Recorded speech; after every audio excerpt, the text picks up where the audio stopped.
in an ideal. So whether your study was funded or not should not influence the credibility of your findings in an ideal world. But we don't live in an ideal world. We live in a world where there are a lot of heuristics and cognitive biases.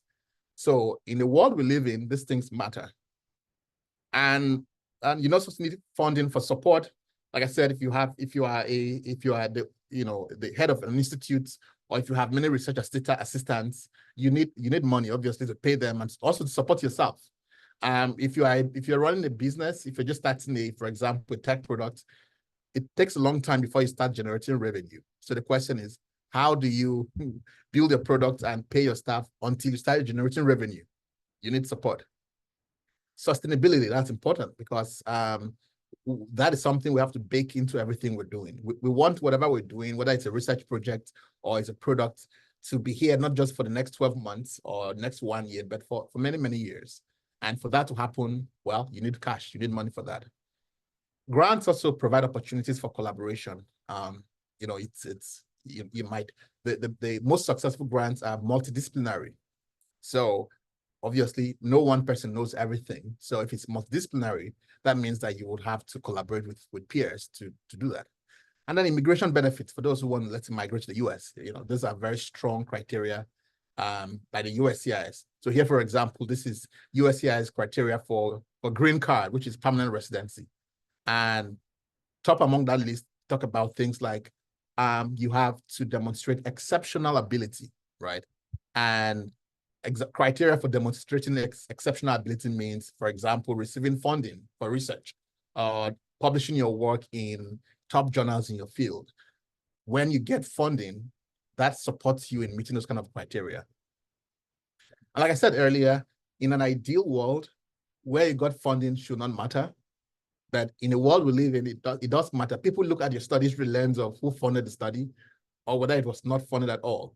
So, here I have, for example, 4 studies. This was funded from the African Capacity Building Foundation. This was funded by the NIH, through the National Cancer Institute. This had no funding at all. This was funded by Bloomberg. Again, in an ideal world, these things should not matter. But in the world we live in, no, people actually look at who funded the study as a proxy for how important that study was. The reasoning is, if that study was important enough to be funded by NIH, or that study was so trivial that it did not receive funding. Those things should not matter, but they do. So yeah, these are things we have to realize, because we live in an imperfect world. So from my experience, here is my unsolicited advice as far as funding is concerned. Now, for those of you who are building products in the tech space, if you can do it on your own, do it on your own, right? This is what we call bootstrapping. Bootstrapping is just funding yourself through the whole venture. Because like we said earlier, there's no free money. Loans are the cheapest form of capital other than your own cash. When you get investment dollars, that is not free money. It comes with a heavy cost later on, because it comes with loss of equity. And so you want to be careful with how, of course, when you're receiving the money, it's very sweet to spend the money at that time. But it's quite an expensive way of funding. So that is for those who are in the tech space or building space. Again, for those who are also in that space, the best time to look for money is when you don't need money. It takes a long, long time to secure funding. It's not like just, I'm going to apply for money today and get it tomorrow. You can expect it's going to take at least a year from the time of you applying for funds, for whatever funds it is, to actually getting the money in your account. So you have to plan ahead. Don't put all your eggs in one basket. No matter how promising the funding is, you can just never bank on it, because the last minute you're going to be disappointed. The chance of success for any particular application are well under 5%. So be careful about that. Spread your wings and diversify. And then once the money hits the bank, you don't have it yet. So no matter how well you've been promised, no matter how sincere the promises are, just remember that the rug can be pulled out from under your feet at the very last minute. So until the money is actually in your account, just forget about it. Just assume that you don't have it yet. Looking for money is a serious, time-consuming venture. It's like a full-time job on its own. So if you are, and whether that's looking for grants for research or grants for your business or whatever you're doing, looking for money is like a full-time job of itself. So that's why you have to pay attention to it. If you are if you are a CEO of a tech company, for example, your main job is to raise money. And so you have to approach it with that perspective. And then you have to be comfortable with rejection. You can't take it personal. That you are rejected here doesn't mean that the idea is bad or that you suck. It just means that, well, that was not a good place for you. So you just move on to the next place, get your rejection, then move on to the next. You have to be comfortable with rejection. All right, now that we've covered that, let's talk about sources of grants. First and foremost, you have a US federal government grants, and that includes agencies like the National Institute of Health, which is for research, and the National Science Foundation, which covers a whole broad range of things from research to entrepreneurship and to other things. You have non-US governmental agencies, like this could be the UK government, the Nigerian government, the Saudi government, the Qatar government, or whatever government in the world. And then you have private foundation or non-profits. This could include things like the Leventis Foundation or other private, like Bloomberg, for example. These are private entities. Then multinational organizations, and then commercial sector. This could be pharmaceutical companies or other, industries that offer money. Now, who is eligible to apply for grants? You could apply for grants as an academic institution. So, for example, a department or a university. If you work in a university, you are not, and you apply for a grant in your status as, let's say, a professor, you are applying not as an individual, but as an institution. So that, because when you get that money, the university will take overhead costs. First things first, right? So you don't imagine that you're going to get 100% of the money into your account. No, the university owns that money, and they will give you what remains after they've taken their overhead cost and every other thing. So that is applying as an academic institution. You can also apply as a commercial or a private sector. So Chi-Square as a company could apply for a grant, an innovation grant or other grants. That is, that in that case, you keep all the money, including your overhead and all of that. And if you're a nonprofit, you have agencies that do work on HIV or NGOs that do work around malnutrition or cancer. You can apply also as a nonprofit.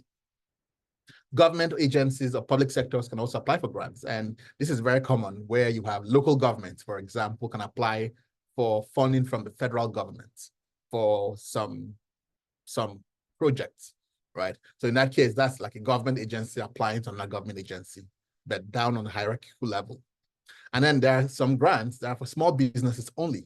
This is when it's advantageous to be a small business, because there are some grants that are protected by the government. The Small Business Administration says only small businesses can apply.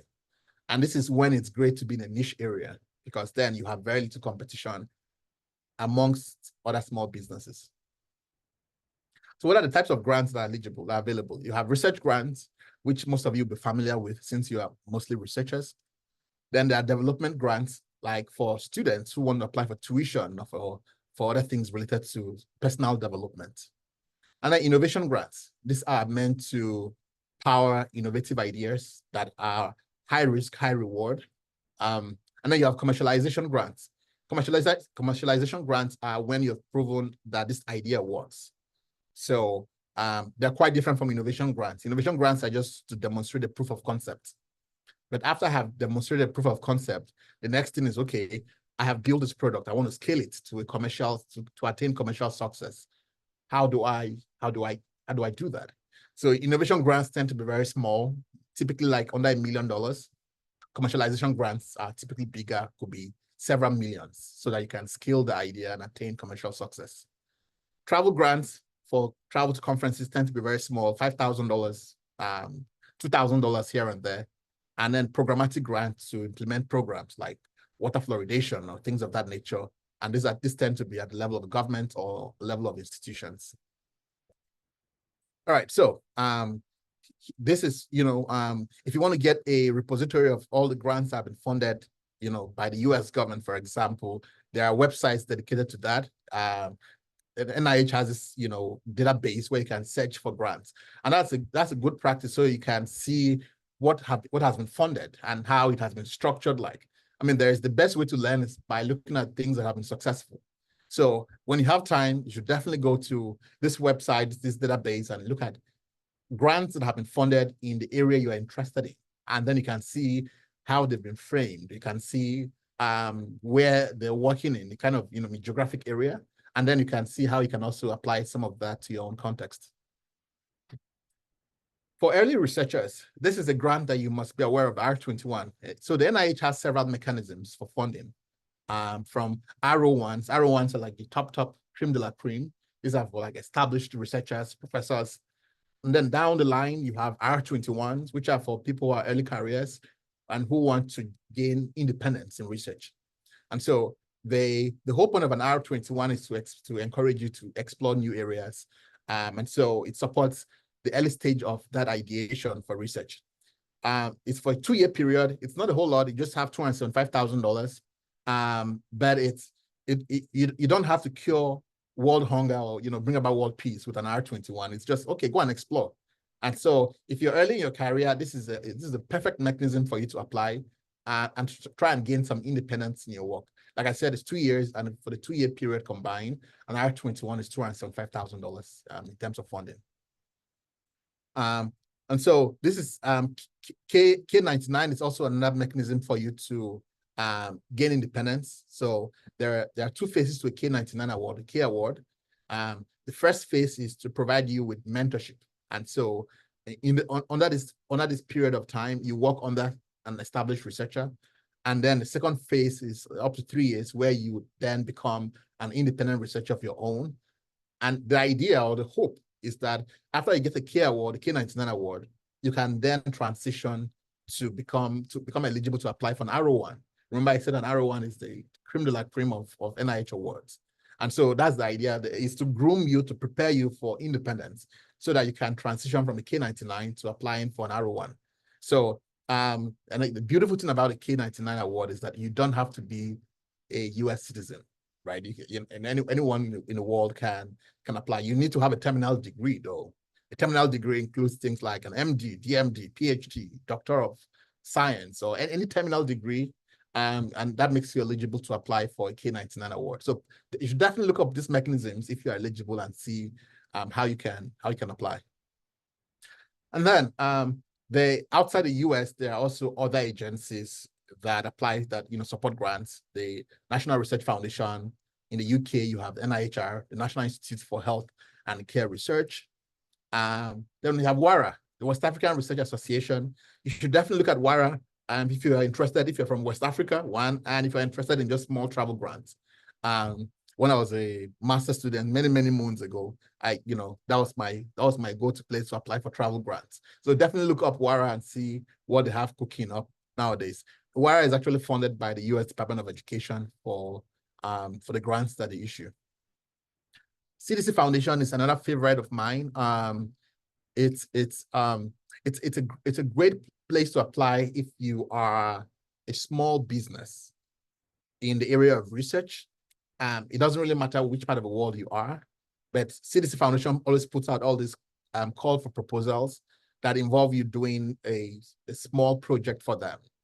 Typically you expect the project from CDC Foundation to fall, within the range of $150,000 to maybe $400,000. Nothing groundbreaking, but it gives you an opportunity to take the knowledge you have, the skill set you have, and actually put it into practice and say, okay, let's say they want you to design an educational series for whatever topic it is, or they want you to design a study and conduct a study for whatever reason or whatever topic area.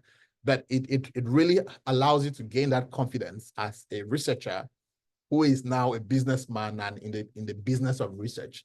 So definitely look up CDC Foundation and see if they have any open calls for proposals to apply for.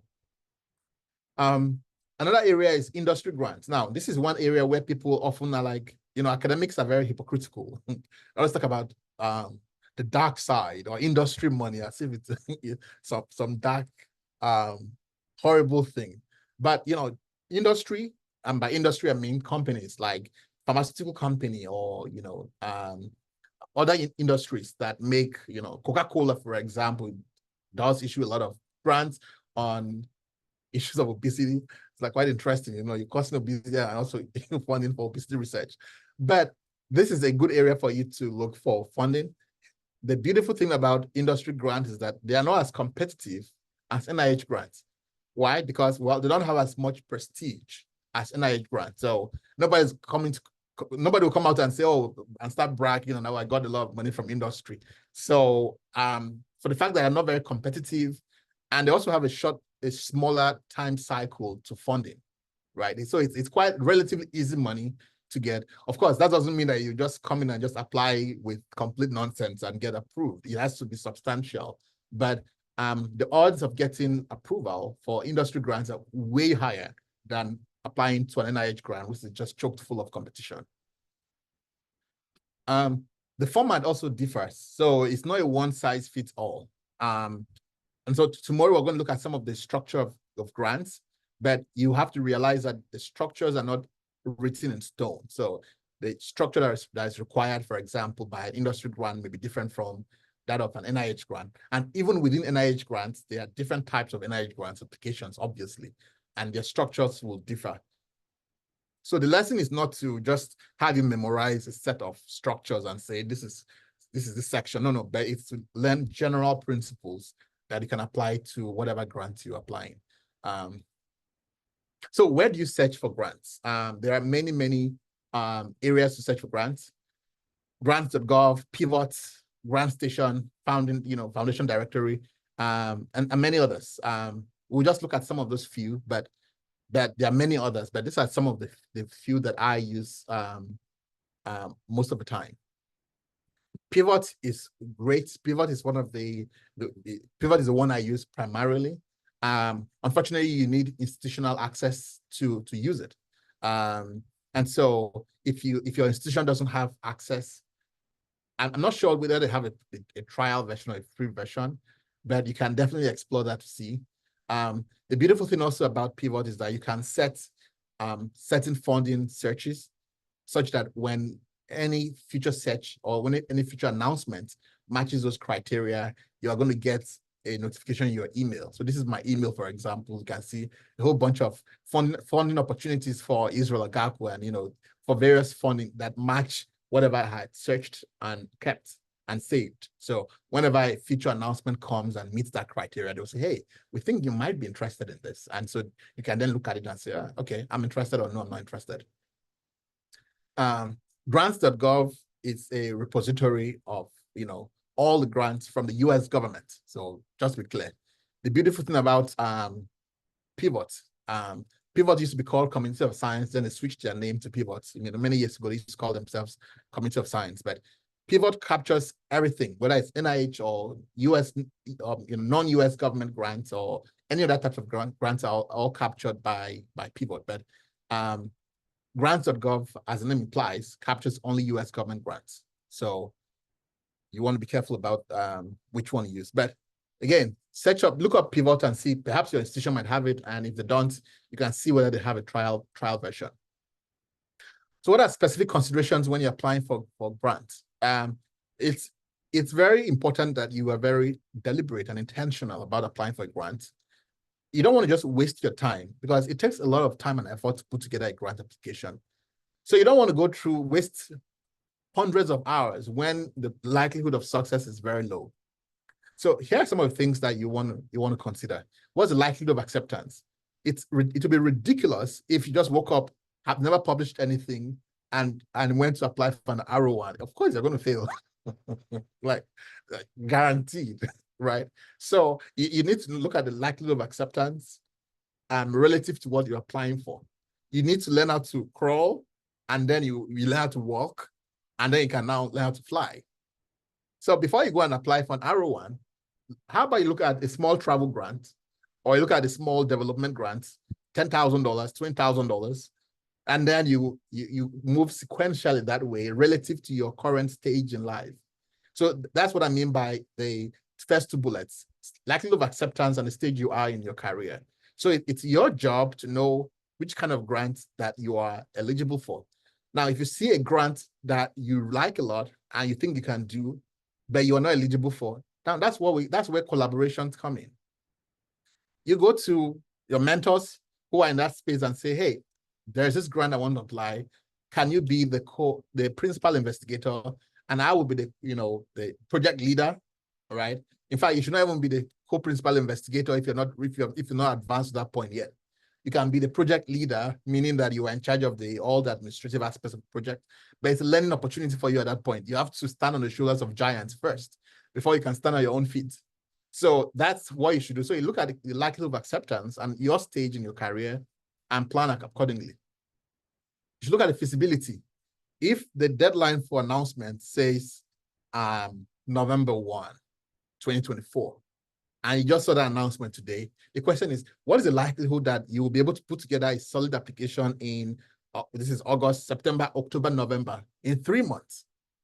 Well, the chances might be very low because you will have to put together an application, a strong application. You need to get collaborators. You need to get letters of support. You need to do a whole bunch of things, right? So what's the feasibility that you can meet that deadline? It's better not to put in any application than to put in a very shabby or a very sketchy application. Then you also have to look at time from application to decision. This is very important if you're applying for something that is time sensitive. Let's say you're doing your PhD and you need funding to do your PhD and graduate. Or let's say you are the CEO of a company, a tech company, and you're trying to, your runway is almost out. You are just 2 months away from just shutting down your window, or 6 months away. And the time to decision is 2 years. You don't have 2 years. So you have to go and figure out how you can make it happen, right? So the time from application to decision is very important when you have time-sensitive issues.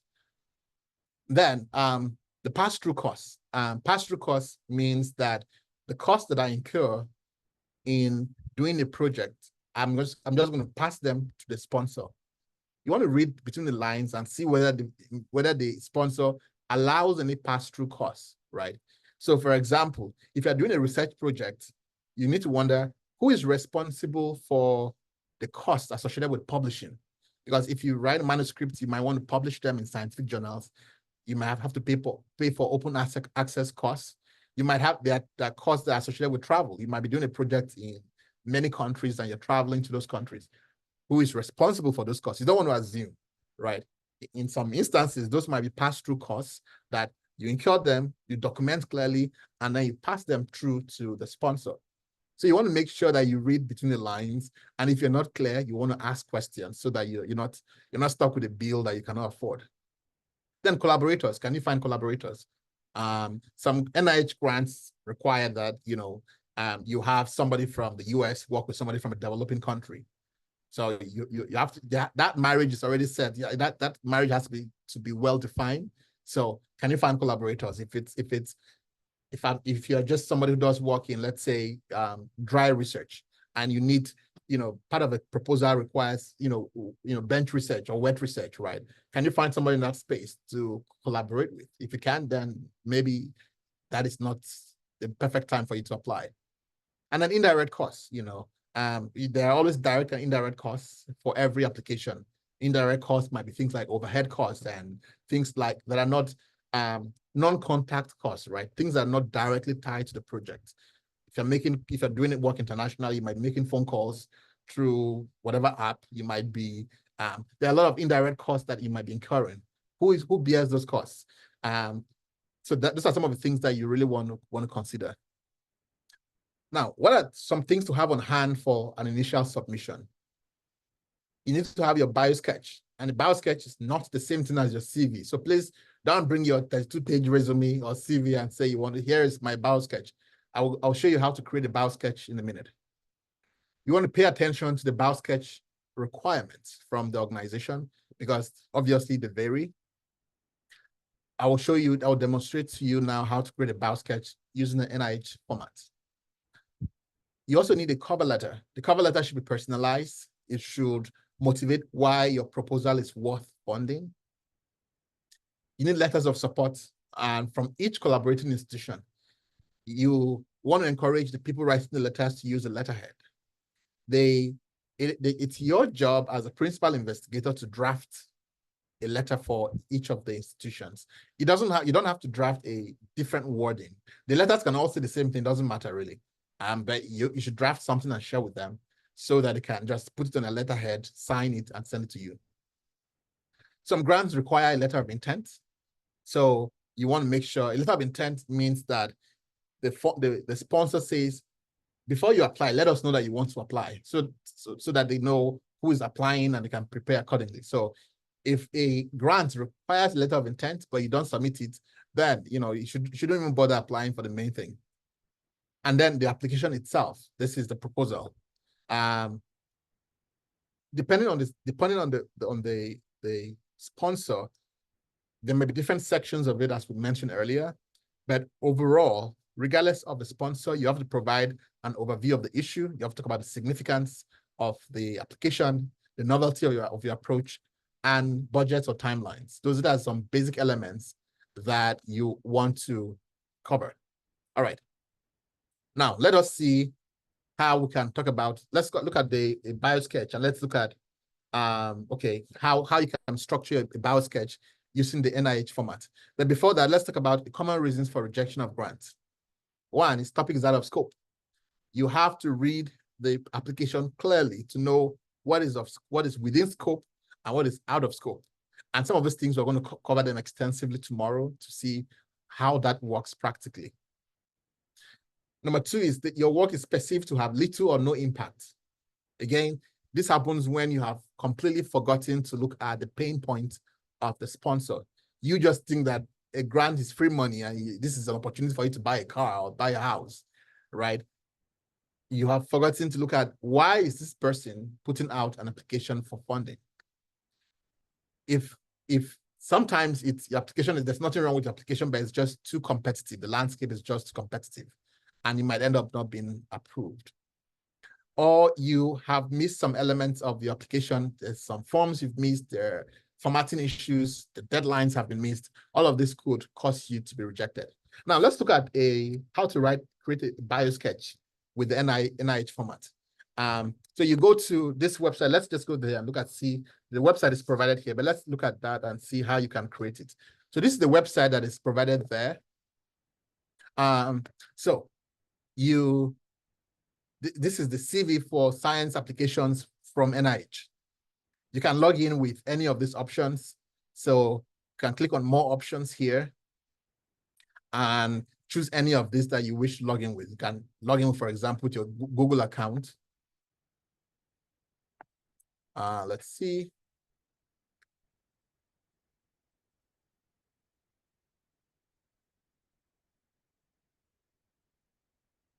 So here, when you come in here, you can create a new account, or you can continue with whatever account you have. Let's put the username.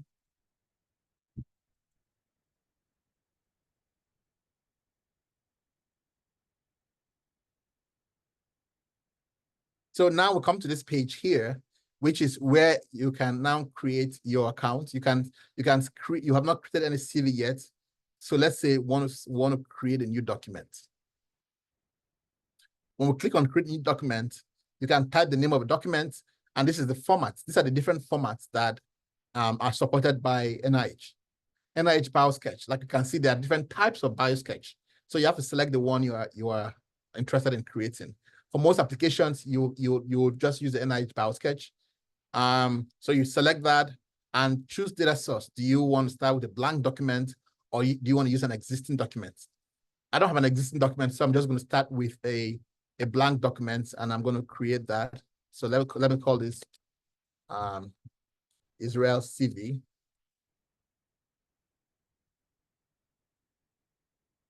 So here, this is where you now start providing the various entries.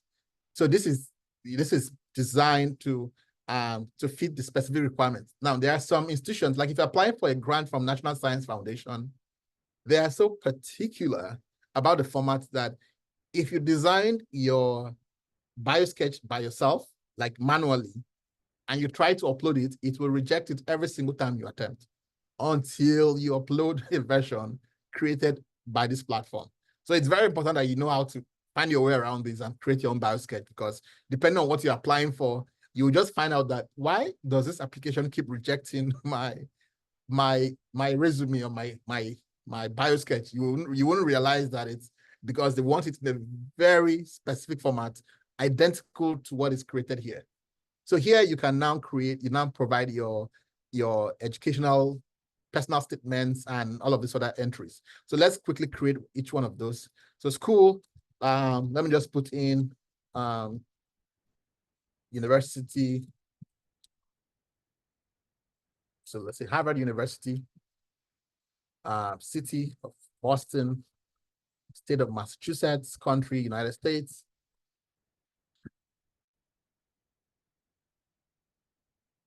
Choose a degree. I'm just going to pick any random degree there. Field of study, public health. From month is, let's say, I'm just putting in random values to 2023. And you can save and add another entry, or you can save if you are done. So I've added a degree there. Personal statement, you can edit the statement. I love music. So you are trying to, you should provide a justification or a paragraph that aligns with what you're applying for. Please don't just have one cookie cutter bio sketch that you just send everywhere. Try and tailor it to what you're applying for. If I am trying to apply for a grant that has to do with tobacco use, I have to look at my experiences and capture a compelling paragraph that aligns with my research in that area. If I'm applying for something in musical sciences, or I want to apply for like musical arts, okay, I love playing music. So, and then I can save it here. And then position, employment, you can add one. So again, the year 2024 to 2024. The position title, Director of Musical Arts. Organization, Musical Society of Boston. City, Boston. State is Massachusetts. Country, USA, and save. So you can use this entry as the position title and current employment, and save. So I'll provide that entry, honor, save, honor, best musician in the country. The by organization, Musical Society of Atlanta. The year 2024 to 2024. You can save and add an entry, or you can just save. Contributions to science, edit that section, and you can edit the description. I invented a new musical instrument. And you can then save that. Citations, you can select citations as necessary, or if not, you can ignore that as necessary. So this is how you fill in those entries. So make sure that all your entries are provided as necessary. And then when you are done with every single thing that is required, let me delete this. Then you can download your application in whatever form that is required. You can download as PDF. You can download as a Word document. So this is the PDF downloading. Yes, allow downloads. That's downloaded. Let's look at that.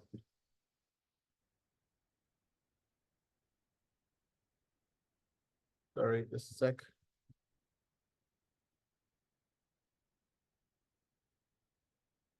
All right, so this is my bio sketch here. So this is specific format required by NIH. Biographical sketch, the name, position, the educational training, all the information you provided is taken from that application form and fitted into the exact format required by NIH. Like I said earlier, in some grants, if you don't do it this way, you will constantly find yourself that your whatever you are trying to upload is just been rejected over and over. So that's how you create a bio sketch. Like I said, please don't just have one cookie cutter bio sketch you have and you always send it to everywhere, everywhere. Try it. It doesn't take that much. And in fact, what you should do is you should actually, every researcher should have an account with an errors account. So make sure you have an errors account where you already have your basic information. And when you want to create a new form, you're not having to provide all your information. You just provide just one field, just edit that one field that needs to be changed.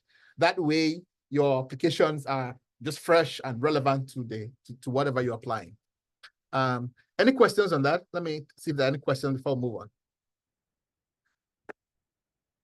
All right, that's clear, right? All right, I'll take silence as consent. All right, let's move on.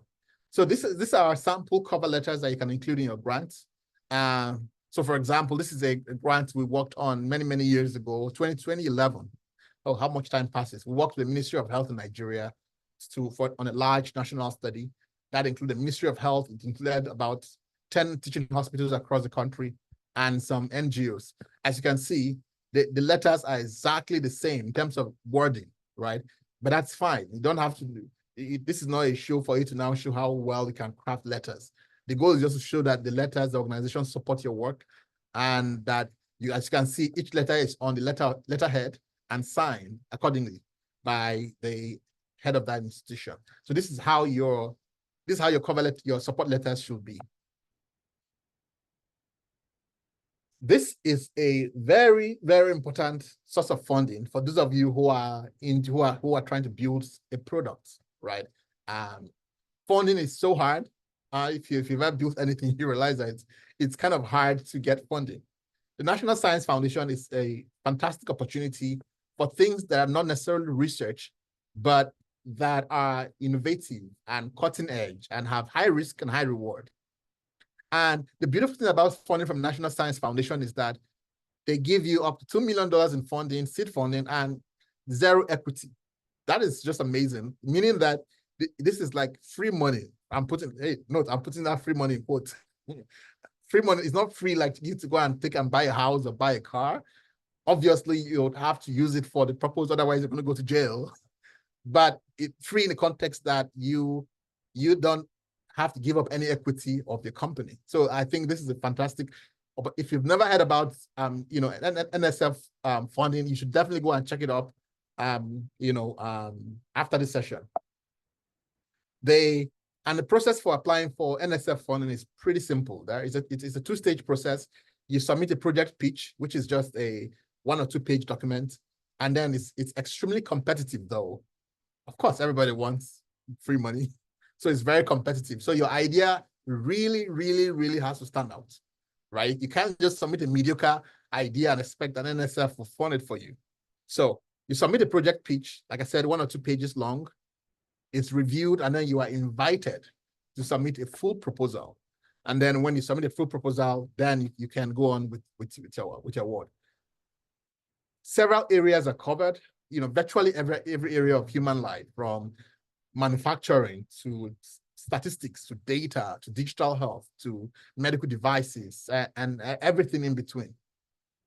And so when you apply for NSF funding, again, like I said, you select an area of interest. So for example, in one of my applications, my application was in the area of advanced analytics, right? And so NSF reviews and says, okay, we really loved your pitch. Now you are invited to submit a full proposal. Now look at some of the criteria here by the NSF before you go and apply. When preparing your proposal, please remember that the program seeks to fund the development of high-risk, leading-edge technology innovations with the potential for substantive commercial or societal impact. So in your proposal, it is important that you focus on the commercially relevant, high technical risk elements of a proposed project, and that you present, 1, a clear description of the specific technical innovations that you plan to develop. 2, a credible research and development plan for overcoming the technical challenges. And 3, clearly defined success metrics. You also have to look at things like the market need, the value proposition, the market opportunity, the product market fit, specific target customers, and so on and so forth. You need up to 3 letters of support, including at least from a prospective customer or commercial collaborator, right? Those are some of the requirements, basic requirements of an NSF application. And so again, the whole idea is that you need to demonstrate that your application is high risk, high reward. If it's just some everyday stuff you're bringing and like, oh, like the National Science Foundation is going to say, there is absolutely no risk in your project. There has to be significant risk of failure, because if it's something that has been done over and over, I mean, we all know how to do it. There's zero risk of failure with that. What you're doing has to be so cutting edge that there is significant risk of failure. And then you now have to address, how do we make sure that we mitigate the risk of failure through technological advancements or innovations? That is the key requirement of an NSF application. So now let's talk about parts of a grant. With the focus on an R21, which is more of an early career grant. You have to provide a title, and these are very specific requirements. The title has to be limited to 81 characters. So please don't come and submit a whole paragraph as a title. 81 characters is the limit allowed. Then you have to provide a project summary. It has to be no longer than 30 lines of text. And you have to be aware that this is disseminated to the public. So whatever you put in this project summary will be shared with the public. So please do not put any, know-how secrets. If there are some, whatever proprietary content you have, don't put it in the summary, because it's going to be shared with the public. Next, you have to provide the project narrative, which is no more than 2 or 3 sentences, and that describes the relevance of the project to public health. You have to use lay, simple language. Then your biosketch. Your biosketch is limited to 4 pages.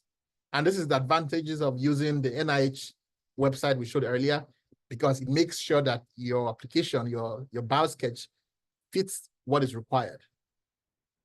And then your personal statement, which is describing how your experience and qualifications make you eligible for this role. So those are some of the basic elements of an R21. Like I said, you must meet those to the latter. This is not a room for you to be creative and show your personal style. No. It's a cookie cutter approach. You gotta provide what is asked. Now, as part of the R21 application, you have to provide a specific aims. The specific aims must all fit in 1 page, right? 1 page of aims. So concisely state the goals of a proposed research. You have to summarize the expected outcomes and the impact of research on your field, right? And so the aims will include the aims and the objectives. So the aims are like sometimes people get confused regarding the difference between aims and objectives. Aims are like the parents, and objectives are like the children. So the aims is like, I want to end world hunger. All right, how are you going to do that? I will distribute objectives. I will distribute meals to people who are on disadvantage. I will do so and so. I'll provide grants and provide welfare support. So the objectives tell us how you are going to meet a particular aim. Try not to have more than 3 aims. Anything more than 3 aims is ridiculous. Like what exactly are you doing? So 3 aims, that's more than enough. And under each aim, you should have no more than 3 objectives, right? That's how you want to structure your application. So aims are the overarching things you want to achieve, and then the objectives are the mechanisms through which you're going to achieve those aims. Now, the R21 has a component. So remember, we've talked about, you have the aims, which is 1 page. Then the next section of an R21 is a research strategy. The research strategy cannot exceed 6 pages. It must be within 6 pages. And please don't go and put size font 9 so that you can pack a lot of content. There are requirements on the font size and font type. So it should be legible, obviously. So 6 pages for an R21. There are 3 components that are required under research strategy. Those are your significance, innovation, and approach. I'll talk about each of them. The significance talks about the importance of a problem to the field. Why is this important, right? That's essentially what we're asking with the significance. How does this project help us advance knowledge or technical capability or the practice of public health or patient care? Like how does it help us in any meaningful way other than you just getting money, right? That's where you explain the significance. And so this is where you describe and the significance could be from a methodological perspective. It could be that well, the previous methodologies we had have certain limitations, and we are improving on such methodologies so that we can do things better.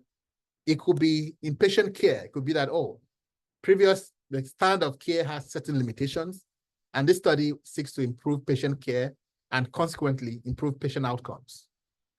It could be in the area of translational research, right? That, we know that this treatment works. The challenge is, how do we get patients to adopt the treatment? That is something we don't know. Clinical trials have shown time and time again, this treatment is excellent. But for whatever reason, the uptake has been low, and we don't know, is it a problem with doctors? Is it a problem with the patients?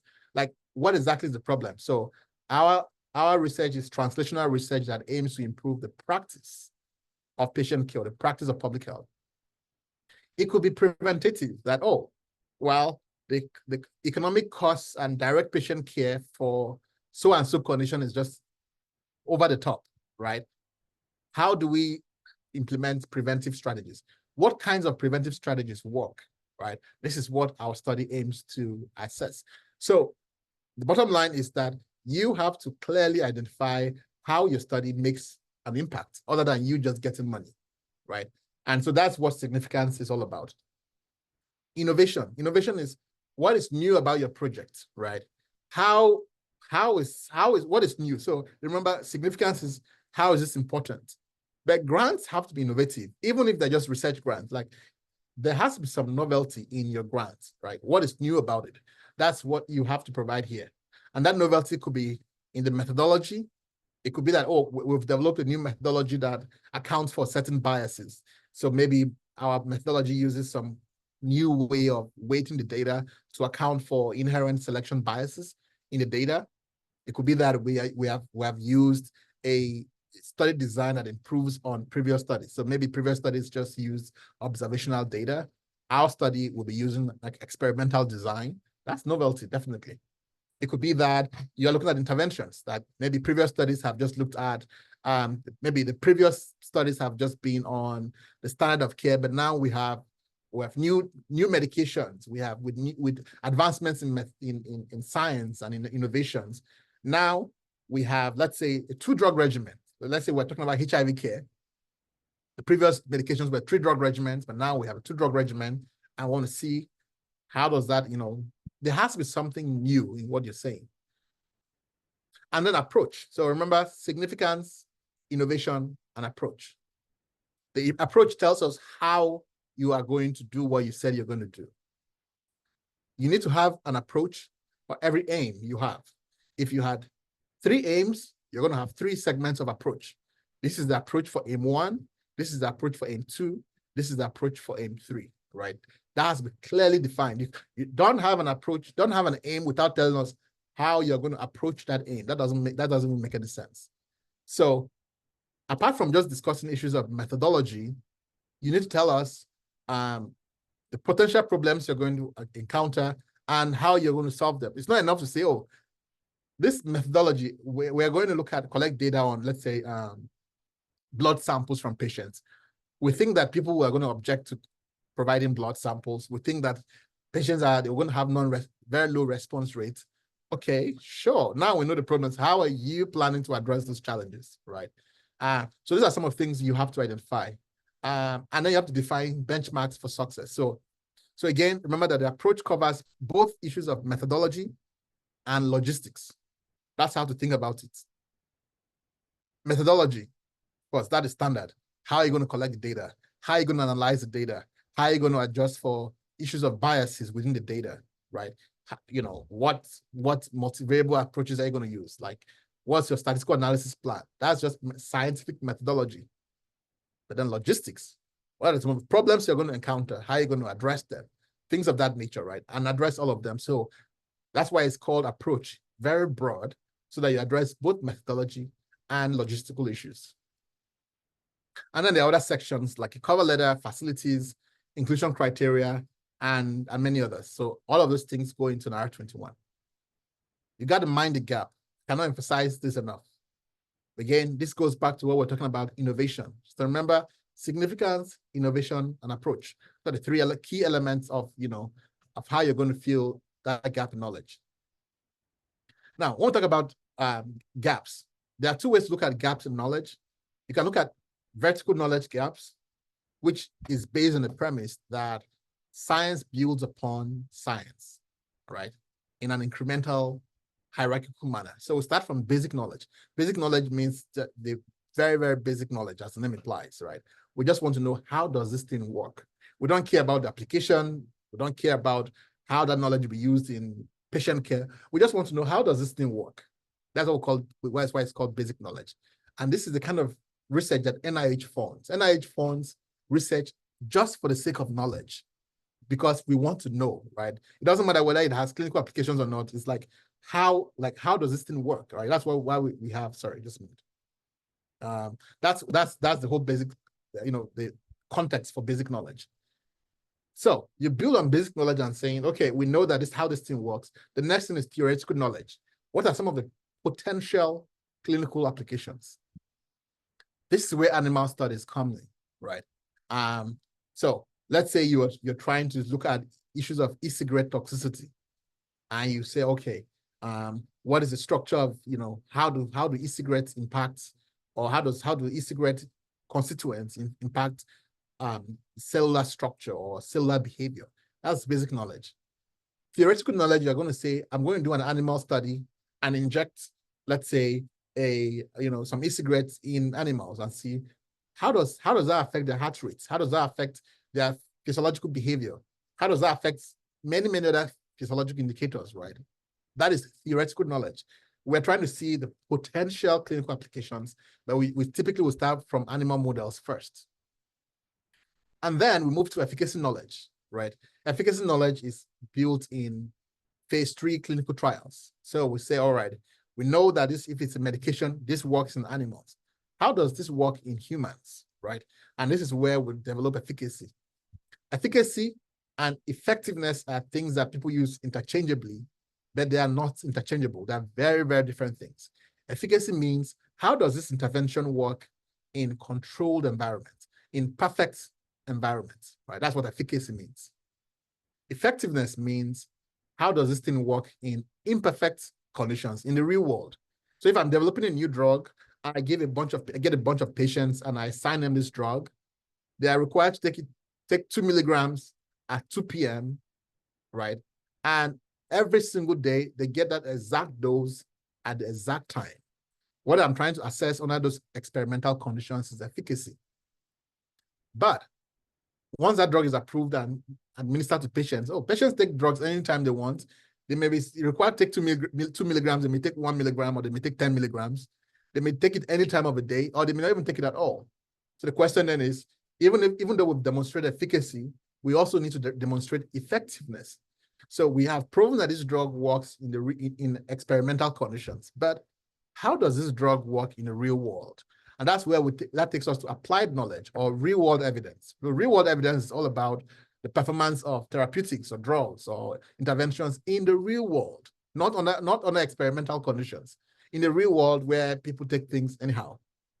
And then when we demonstrate efficacy and effectiveness, we still have to worry about implementation research.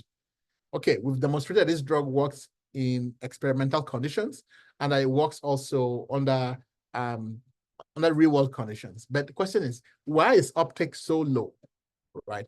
This is what we call implementation research. We're trying to see within population groups, what are some of the barriers to accepting this or to not doing that?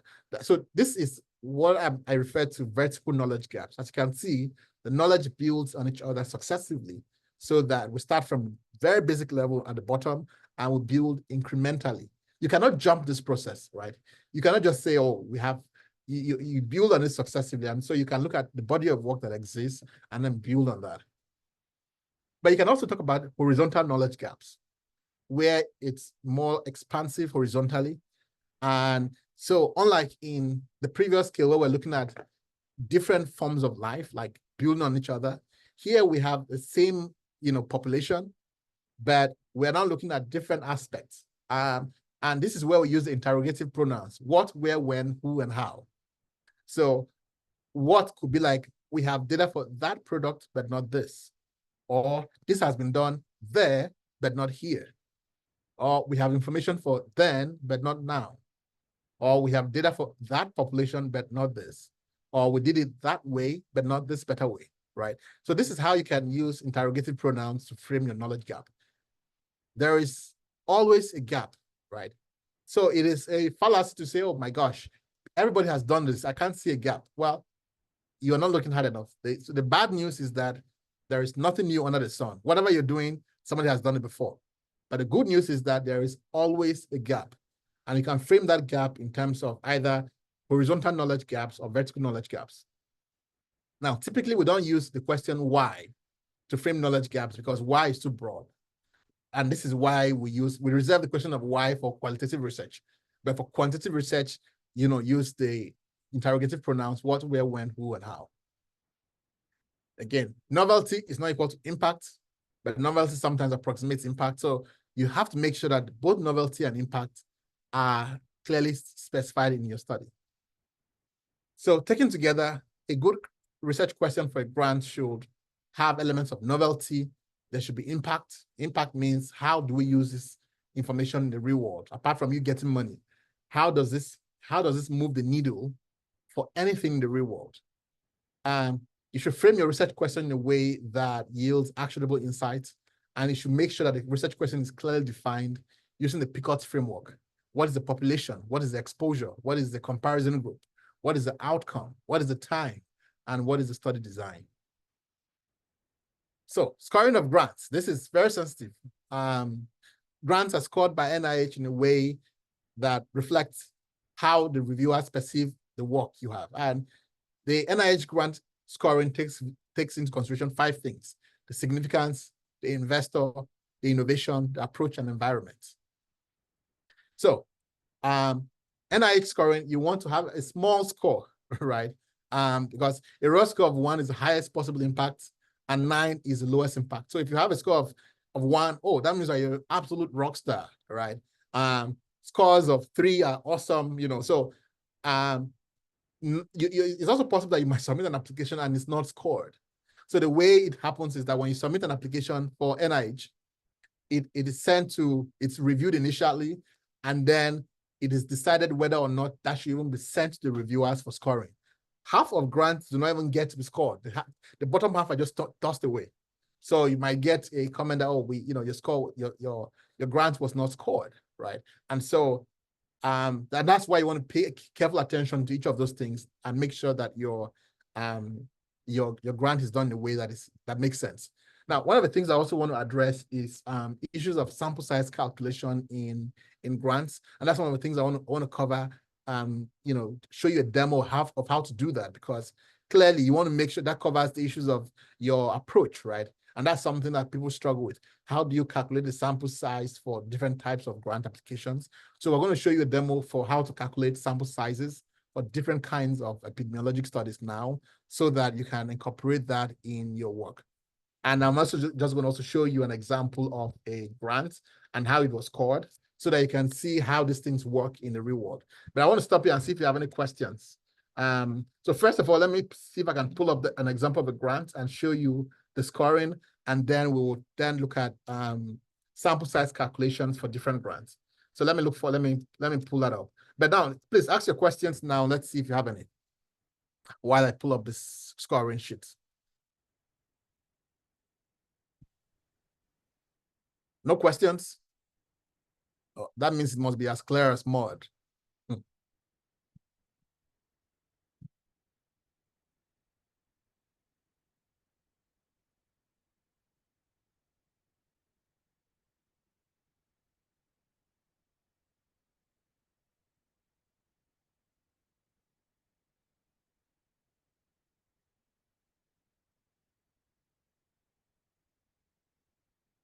But none of you has a question.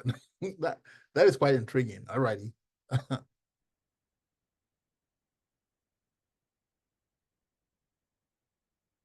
I don't like quiet audiences. That makes it super, super boring. So someone has to ask a question. So we have one question in the chat. It goes, how do they decide which grant to fund according to the score? Okay. And this is what I want to show. I'm trying to pull it up now. Let's see, just give me a second. NIH.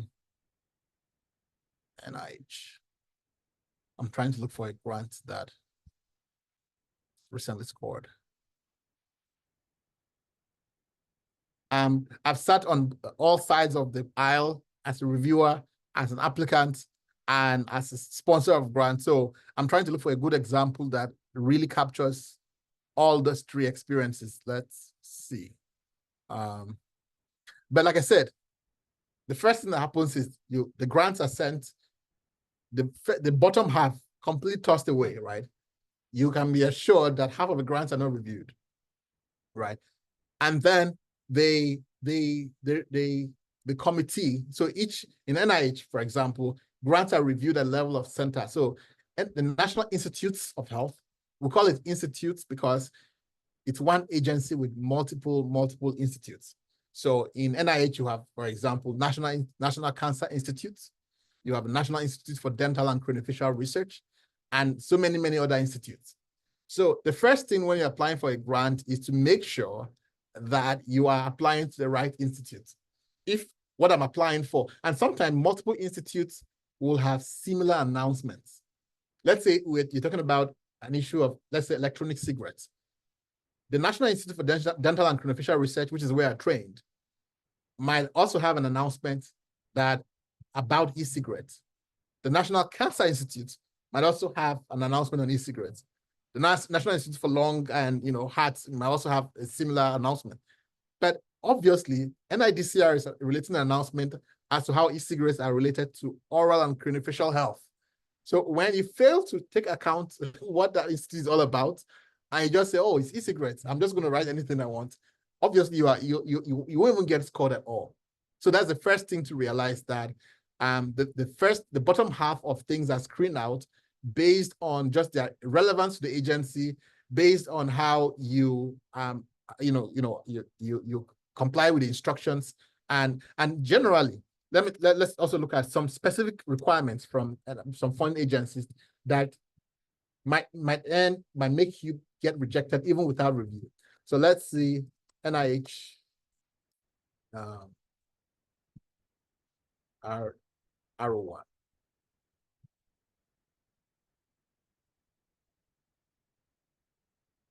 Okay. All right, let me show you an example of how you could so easily get rejected without even review of your work, based on what you supply. So this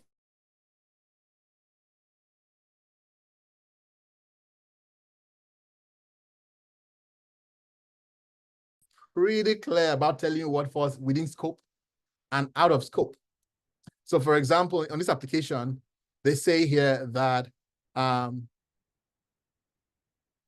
this is a notice of funding opportunity description. So please don't submit an application without reading all of this thing extensively, right? So where appropriate, the research question applications may focus on populations or groups that bear disproportionate burden of tobacco risk and harm.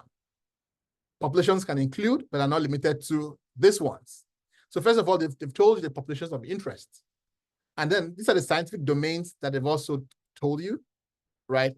And so down here, there's always a section that tells you things that are out of scope.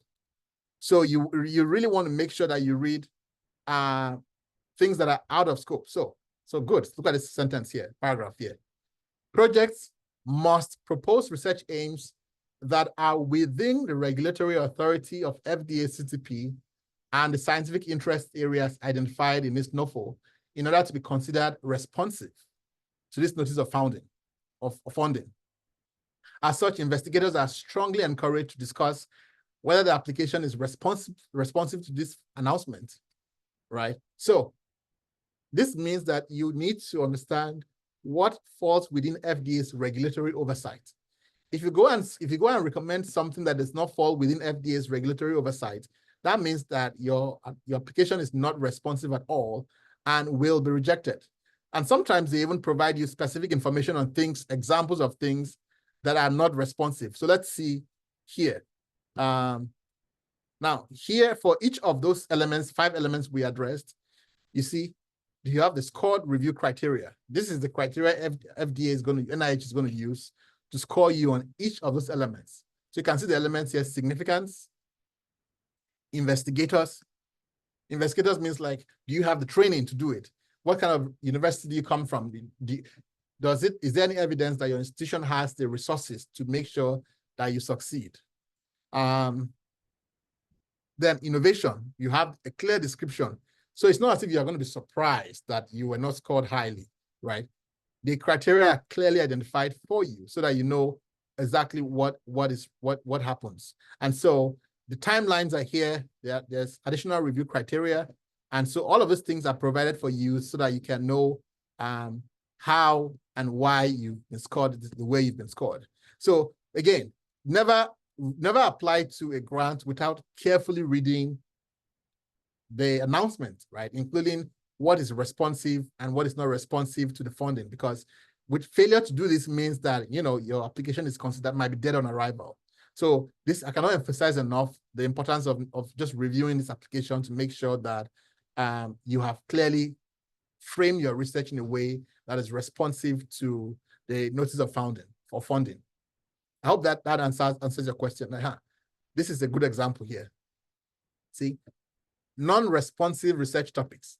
Almost every grant that the NIH will fund will have this section that please don't come and submit anything that falls within this criteria, because it either is not it doesn't fit within our regulatory authority, or is completely irrelevant, right? So again, make sure that your topic is not within this kind of category. So pay attention to what has been defined as being responsive and what has been defined as being non-responsive, right? So I hope that answers your question. We do have. Okay, go ahead, please. This is from Richard. Terminology differs according to granting body. For example, significance, innovation, and approach may be used differently, right? True, very true. And that's why I said earlier that, you know, different types of grants will have different interpretations. So for example, the National Science Foundation might consider innovation as you need to develop a technology that is really cutting edge, that does X, Y, and Z. There has to be technological innovation there. That is their own definition of innovation or impact. Of course, NIH's definition might be very different. So that is why, again, you have to read the announcement clearly to know what is considered impact. And you also have to know what the funding agency does. It's very ridiculous to apply for an NIH grant being funded by FDA if you don't even know what FDA does. Like here, this announcement is being funded by FDA CTP. So the question is, what is FDA CTP? That's what you have to first of all know. CTP is the Center for Tobacco Products. All right, so I know what the CTP is. What do they do? You have to do this background research first to even understand why they put out that announcement, right? Because failure to do that will mean that you won't be able to clearly define what impact is in their own perspective. You are not the one who defines what impact is. They define what impact is. So you have to understand their definition of impact to them and then meet up with that definition.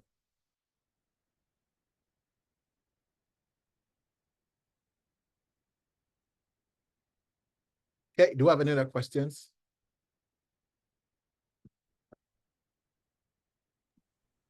This is the second one from Moses. Is the cutoff fixed for all funding mechanisms? No, it's not fixed.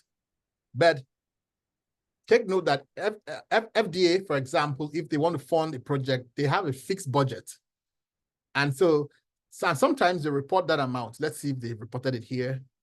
Sometimes they will tell you that here is the amount of money we have. Let me see if that's reported here.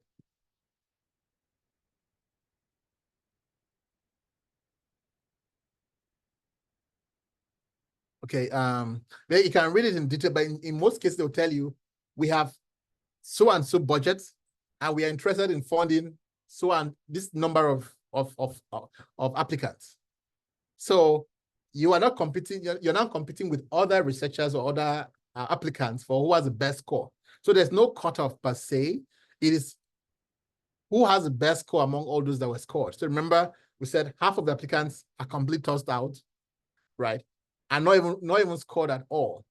Then the other the other ones, you can be assured that a large section of those, you might have the desk officer review and then provide some feedback, but not sent to the full committee.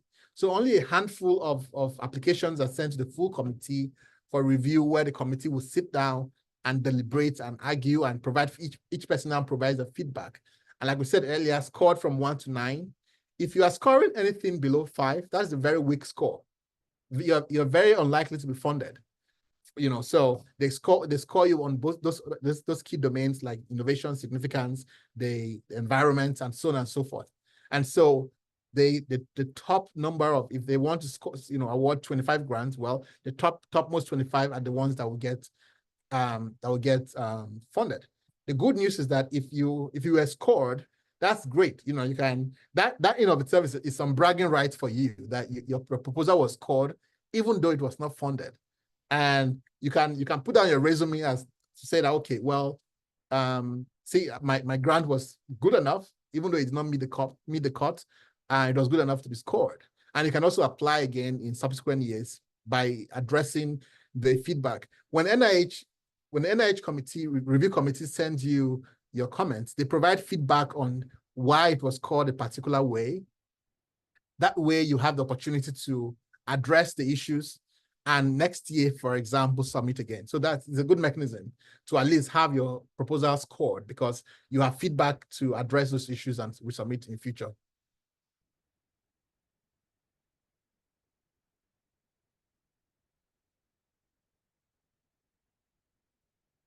Okay, any other questions? We have one that just came in. Okay. How to make sure that you're not over ambitious? Because sometimes we think the funding may cover all costs in our setting, with established structure. Yeah, that's a good question. So for every application, there is a desk officer. So let's see. And the contact for that desk officer is clearly indicated on the grant application. So, so you see, agency contacts, application submission contacts, you have finding help online, general grants information, you have an email, you have a phone number. There is a contact for every single thing you could possibly ask. Just pick up your phone and call them and say, hey, I'm confused about this grant. Does it cover X, Y, Z? They'll say, no, it doesn't. All right. Question answered. So please don't assume. There's a reason why this information is provided. Those desk officers, that is all they do. They are there to provide answers to your questions. So please, if you have a question, email them or just pick up the phone and call them during work hours. They will answer your question for you immediately.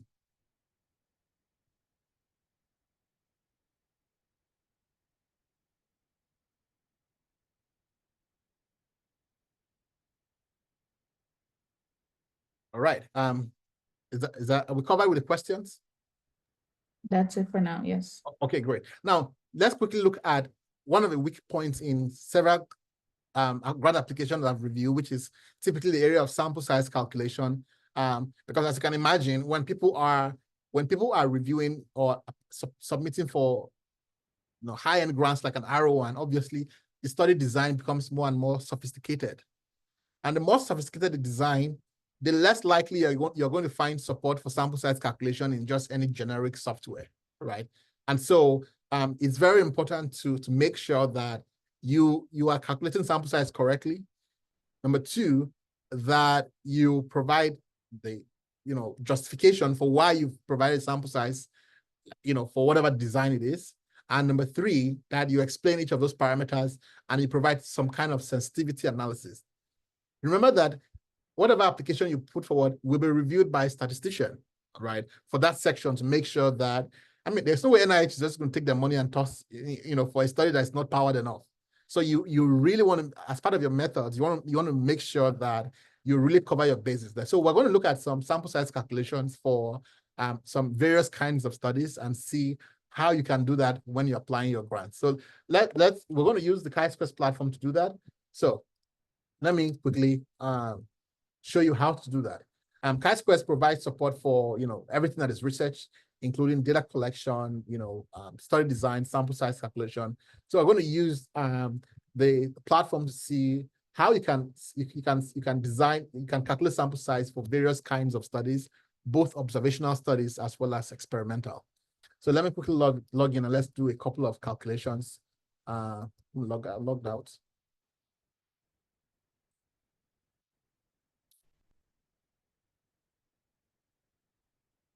All right, so let's go to sample size.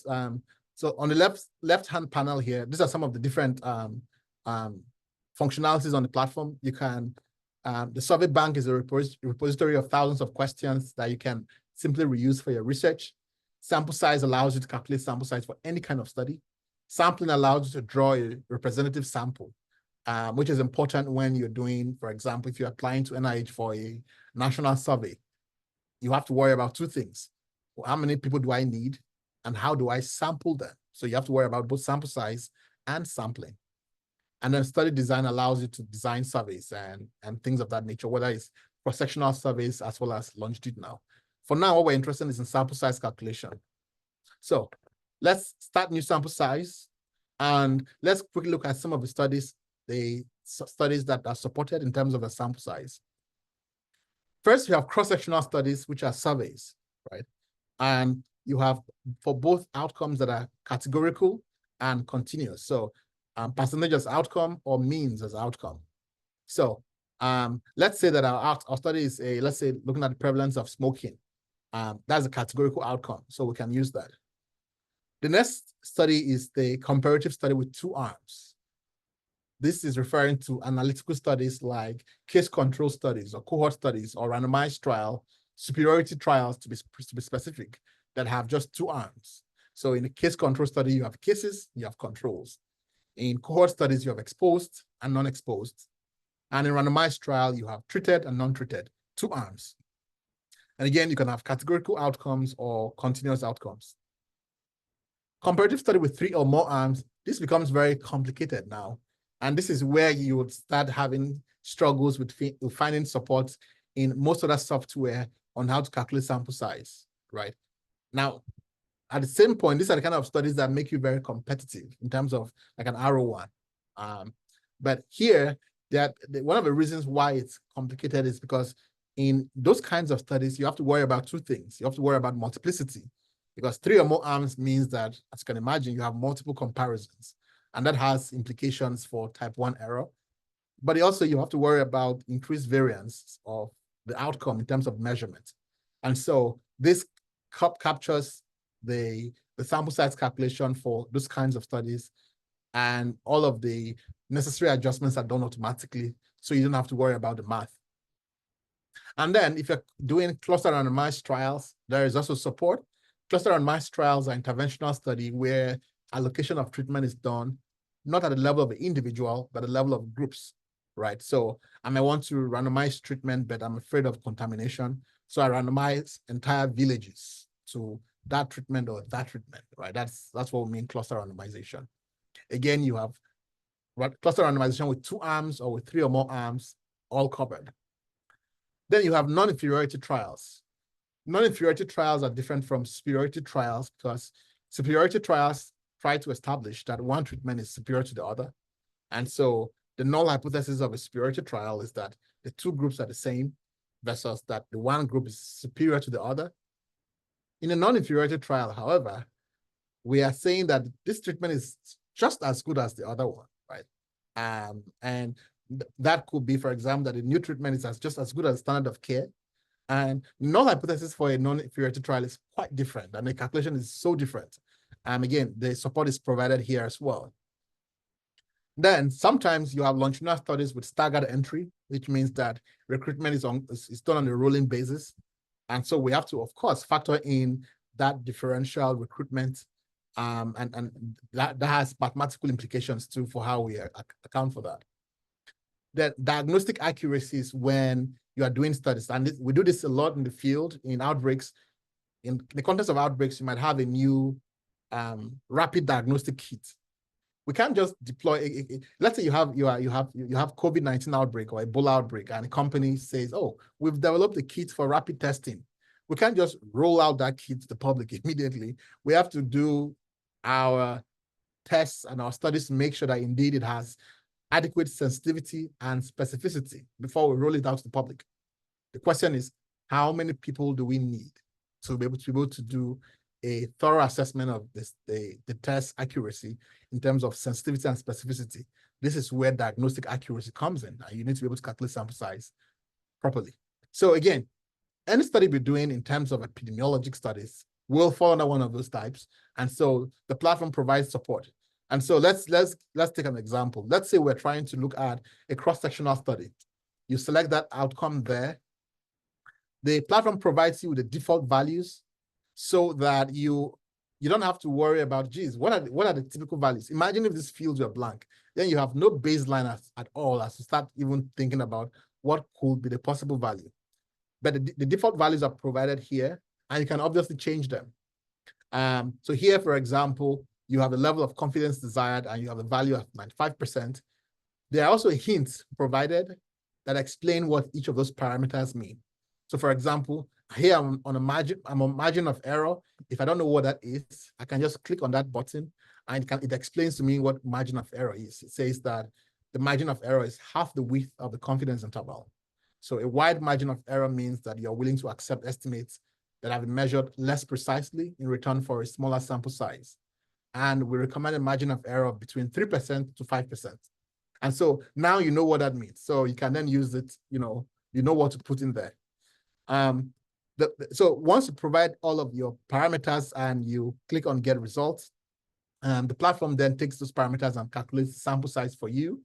And you can click on show reference to look at the formula and see what each of those inputs mean, right? You can also copy the citation and include that in your work. So that is how you could then calculate the sample size needed in your grant application. So this provides you with everything you need. You have a number, you have a formula that was used, you have what each of those parameters mean, and you have a citation, right? And so you select the kind of study you're interested in, and you do that accordingly. If you're interested in sampling, which is generating a random sample, let's say you are applying to NIH for a national survey, this is where the sampling comes in. In the sampling, you select again, all right, I know I need 1,281 people, but where do I sample them from? That's the question you're trying to ask, And so the platform allows you to both draw an automatic sample or upload your own sampling frame, in which case you upload a spreadsheet that contains all the sampling elements you want. Or if we're trying to just use automatic sampling, we select the country. Let's say the country is, the United States. We indicate whether we want to sample at the level of a country overall or at the level of specific states. In this case, we're interested in national samples, so we're going to leave the states blank. We indicate the number of clusters we want to sample from. In cluster sampling, we use cluster sampling in epidemiology where we don't have a sampling frame or a list of everybody in the population, right? Imagine if we're doing a national survey, whether it's the US or Nigeria or Canada or wherever, it's almost unlikely that you're going to have a list of everybody that lives in that country. That means you cannot do things like simple random sampling. You have to use cluster sampling. So the platform uses second administrative units as clusters. So in the US, for example, the states are the first administrative unit, and then the counties are the second administrative units. So this tells you the number of clusters available for you. And the selection of clusters is purely a logistical issue. In large surveys, we typically select between 1% to 4% of the clusters available and use them in our work. So let's say I want 40 clusters and my sample size was 1,281 people. I just provide that information and I get sample. The app then tells me where I have to go to sample, right? So that in my grant application, I am providing clear justification as to how individuals were selected in the study. And so this is the map. So I can then provide that and then include that in my study accordingly. And so this tells you the selection, and then you also have the methodology provided here as to how it was selected. So in a nutshell, that's how you the platform allows you to be able to calculate sample size as well as to be able to generate samples, and that could be done with any kind of study you are doing. I'm going to stop here and see if there are any questions. So far from the sample size calculation we've seen or the sampling.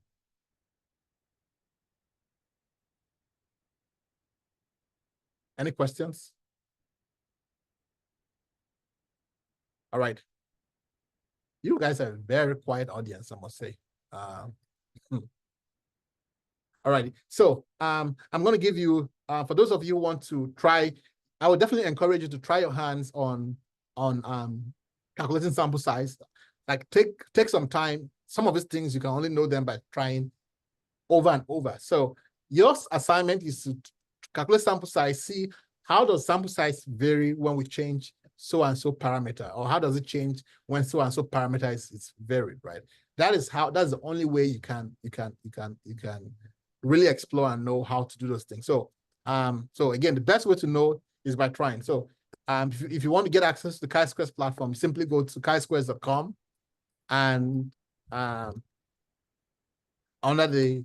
and just sign up. And again, play with it over and over and see how certain parameters, modifying them, how that changes the sample size. And that's how you can also see, you can gain more knowledge on how certain parameters, altering them, modifies the sample size calculated.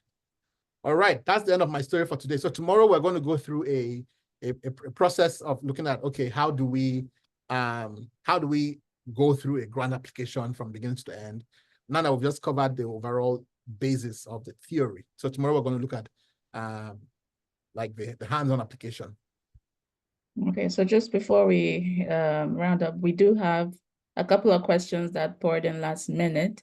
Okay. The first one from Richard, it says, does this mean the app calculates sample size for all studies? Yes, for all epidemiologic studies. Now, if you're doing, you know, if your research is in, let's say, if you're doing a phase 1 trial, for example, phase 1 clinical trial, phase 2 clinical trial, those will require, especially for phase 1 trial, where, you know, the sample size calculation is a bit different, which is not covered. So for some edge cases, but most of you won't be doing phase 1 trials, but if you're doing population level studies, yes, it covers all types of sample size calculations. Okay. So the second one says, for comparative group, this is from Moses, for comparative group, although the platform calculates the sample size automatically, I still find it challenging to substitute in the provided equation. So there is an equation he wrote on the chat box. Okay. Okay. And so you have to calculate so you have to calculate the thresholds, right? The Z alpha, the Z beta, right? You have to know the p-value. So it's, you know, some of those things are dependent on your threshold. If you're using, for example, let's say 95% confidence interval, what is the level of what does that mean in terms of your Z alpha and your Z beta, right? If you are using, for example, comparative study with 3 or more arms, some of those inputs are not necessarily just directly plug and play. For example, if I try to calculate sample size for a multi-arm study with 3 or more arms, you will have to go and calculate the non-centrality parameter first. The non-centrality parameter is so for example, let me show you the non-centrality parameter. You have to use a table, right? So it's not just taking the elements from your study and plugging it. You have to figure out how to plug in those values, get the non-centrality. So it's a lot of math involved in some of them. So it's not just necessarily just plugging it in. Non-centrality parameter table. So let's see if I can find that so you can.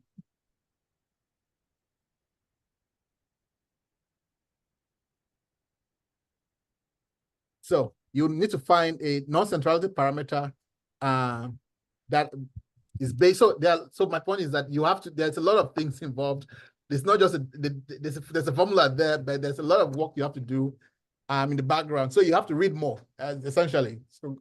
So my encouragement to you is that if you want to replicate that, the parameters are clearly specified. So go and study each of those parameters and see what the values are and see how you can calculate that manually. So that would have to, the delta is simply, okay, I see your other question. Delta is a challenge to get compared to the result on the platform.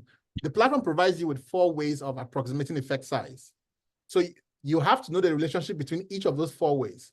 So for example, you are provided with an option to provide odds ratios and prevalence ratios. So the first question is, what is the relationship between prevalence and odds? What is the formula?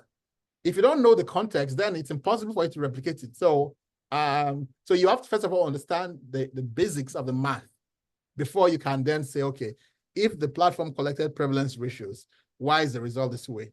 Because there's a lot of math going in the background to standardize.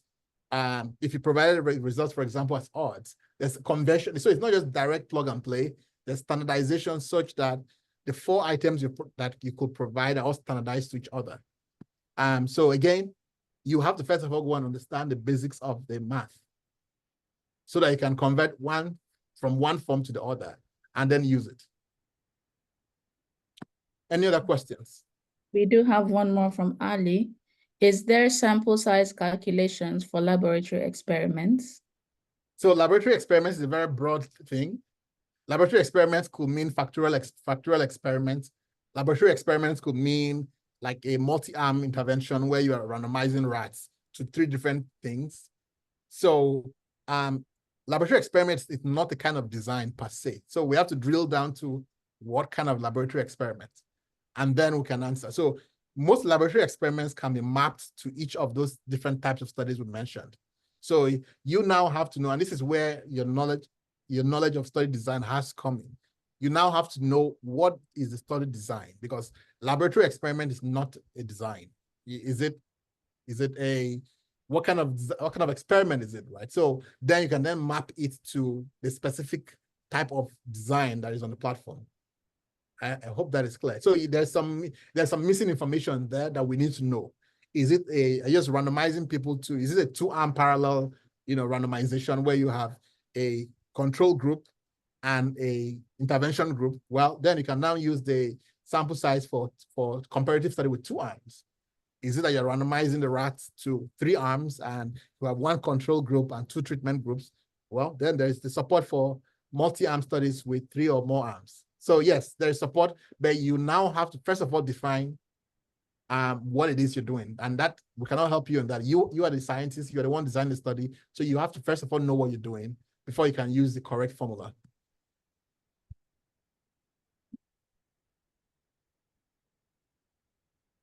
So that's all the questions we have for now. Do we have anyone else that wants to clarify something? In the absence of none, we will take it that everything is clear. So thank you all so much for joining us today. This was really a very nice session, I must say, like especially from learning about the different types of grants to how to make a biosketch and knowing things that you should actually have in place before you even go to approach to ask for a grant. For me, this was very eye-opening, and it was actually very educational. And I trust that everyone here has come out with 1 or 2 things that hopefully will help you secure a grant in the nearest future, because the aim of this is not just to educate or not just have a, like a webinar, but to actually have results, okay? So we want everyone who attended this event to be able to put this, into practice and hopefully secure a very reasonable grant for the advancement of science and for everyone. So thank you so much, Dr. Agakwe. Thank you for everyone who joined. I do want to use this opportunity to say that there is a survey at the end of this meeting. So please, the link has already been posted in the chat. And if you want to receive like a certificate, please complete the survey and then put your name and email address at the end of the survey. Okay, and we've also seen how the Chi-Square platform is and all of the things that it helps us to do, basically everything that is research related. It's a very comprehensive platform that I do advise everyone to go have a look about it. And for BioStar-Stars, we are basically geared towards medical students, healthcare students, to teach them the basics. When Dr. Agakwe was talking about all of these things, like the confidence interval and then the margin of error and then the sample size. So this is where we come. We're at the first stage to teach you all of these concepts. And then when you advance to this level where you're doing like your own research, this is when you actually put things into practice. So thank you all so much. This was a very educational session, and Hope to see you all tomorrow when we round up this training. Okay, with that, I just want to bid everyone farewell and thank you so much for your time. Thank you, Sorry, we everyone. can't see. You said you sent a link for a survey. You can't see that. I'm just going to resend it right now. Okay. There is the link. Also, if you want to get here, I'm just gonna put it right now. Richard, you were very quiet on me, huh? Oh no. Okay, no worries. Thanks very much. It's quite interesting. We enjoyed every second of your period. Okay, thanks so much. I hope to see you tomorrow. Thanks very much indeed. I'm just wondering, is it the same time or something? Yeah, I'm same in time. Nigeria. I'm in Nigeria. Same time, yes. Oh, same time, same Nigerian time. Okay, so we have an idea. All right, ciao, everyone. Take care. Thanks very much indeed. Bless bye. you. Mhm. Bye.